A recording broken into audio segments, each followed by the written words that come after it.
रुक जाए, क्या आपको मालूम है रोजा आपके लिए कयामत के दिन बोलेगा? रोजा कयामत के दिन अपने रखने वाले के हक में गवाही देगा। रमजान वो महीना है जिसमें अमाल का वजन बढ़ा दिया जाता है, छोटी नेकी भी। रोजा इंसान को सिखाता है कि वो अपनी ख्वाहिशात पर काबू पा सकता है। जब बंदा प्यास बर्दाश्त करता है तो अल्लाह उसके लिए जन्नत में खास इनाम तैयार करता है।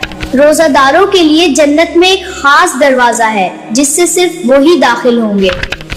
सच्चा रोजा सिर्फ पेट का नहीं, जुबान और आंखों का भी होता है।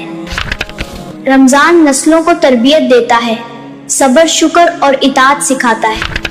रोजादार की खामोशी भी इबादत बन जाती है और उसकी थकन भी अजर में बदल जाती है।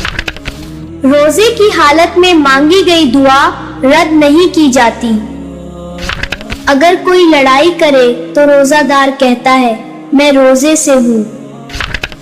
रोजा दिल को साफ करता है और रूह को मजबूत बना देता है। रोजा हमें एहसास दिलाता है कि नेमतें कितनी कीमती हैं। माशाल्लाह सोने भाई, आपने पूरी वीडियो देखी। अल्लाह आपके ईमान को हमेशा जिंदा रखे। वीडियो को लाइक करें और अच्छा सा कमेंट करें, चैनल को सब्सक्राइब करें। बाय बाय, अल्लाह हाफिज।